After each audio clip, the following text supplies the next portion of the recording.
All right. In his first speech to a joint session of Congress last night, President Biden spent much of his time talking about money and taxes, perhaps trying to convince the American people that his $2.5 trillion American Jobs Plan and his newly introduced $1.8 trillion American Families Plan are worth plunging the nation into greater debt and moving us closer towards socialism.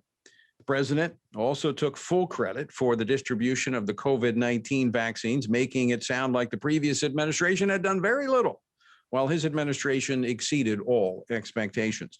But now I noticed, you may have seen this too, I noticed a pattern throughout the speech, a not so subtle reference to jobs and job creation. In fact, 46 times in the speech, he mentioned jobs.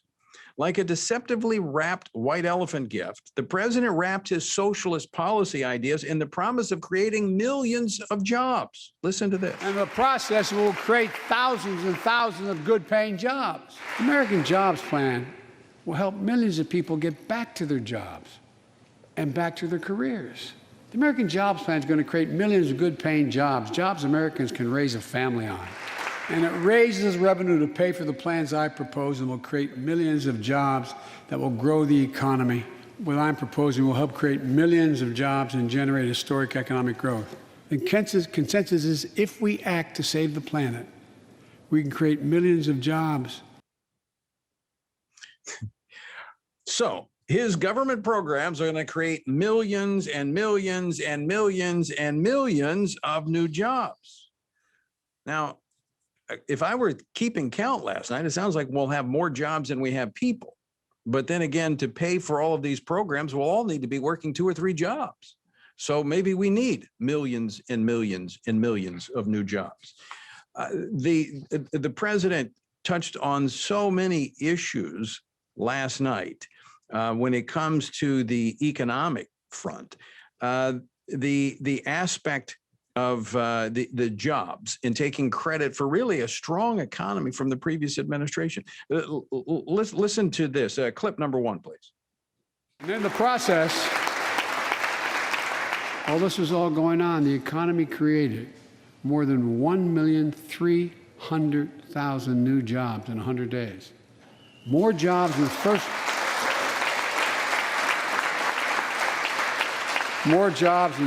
100 days than any president on record. The International Monetary Fund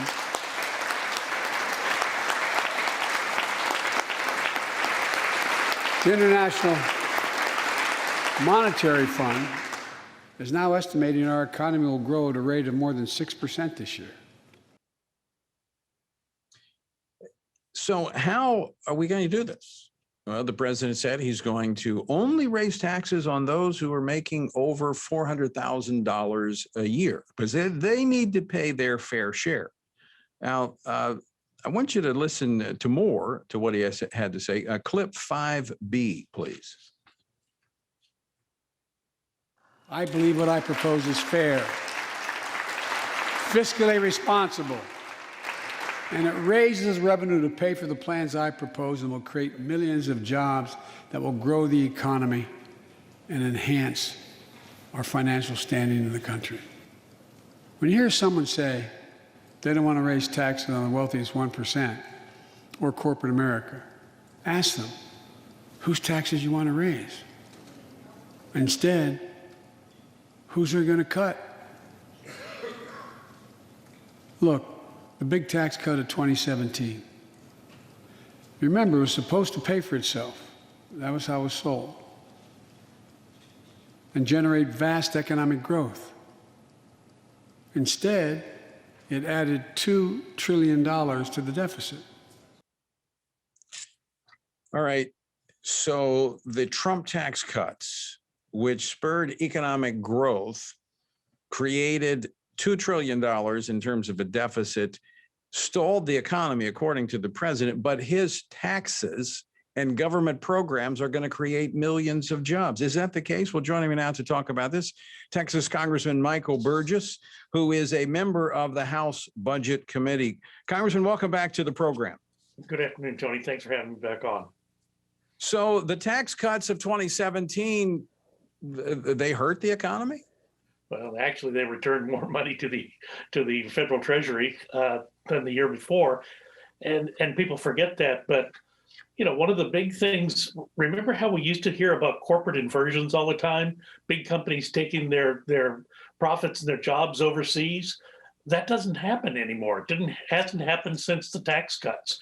So I guess President Biden wants to go back to those days when big corporations would outsource their profits and their jobs to other countries. He doesn't want them to happen in America. I can remember when Democrats used to care about the middle class, but doesn't seem like it's that way anymore, does it? I mean, last night, I mentioned this a few moments ago, but every socialistic plan that he's pushing, he wrapped it in, well, this is going to create thousands, this is going to create millions of jobs. I mean, there's nothing in history that suggests that government programs will create sustainable jobs and grow the economy. No, but we know what will, and certainly the deregulation, reduced tax environment that the previous administration provided until the pandemic hit had been an absolute windfall for job production and some of the lowest rates of unemployment that had ever been seen, regardless of the demographic group you wanted to point out. I do remember President Trump's State of the Union address from February of last year. The economy was certainly robust. The job creation had been significant. Energy independence spelled the opening of a new era for America's relations in the world.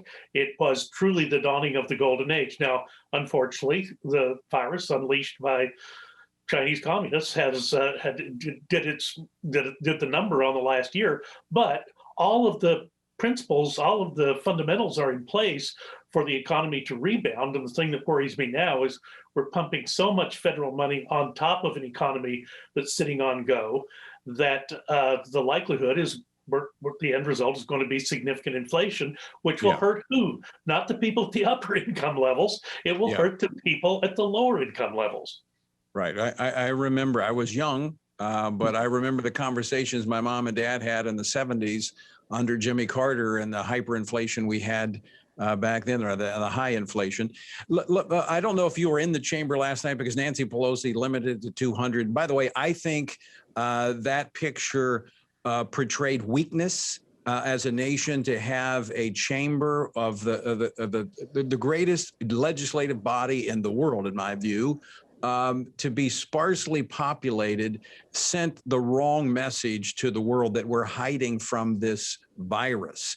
I don't know what they were trying to accomplish, but what I think it accomplished was communicating to the world weakness. But again, I guess you were not in the chamber. You were not one of the, I don't know, I would say lucky or unlucky ones. I'm not sure how you'd look at it. Right. But what are your thoughts on the speech? Well, first off, I've been very outspoken about this. Members of Congress, Nancy Pelosi, made the vaccine available to us as one of the first groups in the country in December, because of the continuity of government. It's so important that we get in line in front of everyone else. So receive the vaccine. And have we gotten back to normal as the governing body? No, the House of Representatives is still shut down. As you could see last night, we're still prevented from actually gathering in the chamber. So a lot of people right now are saying it's too bad that some people are hesitant about taking the vaccine.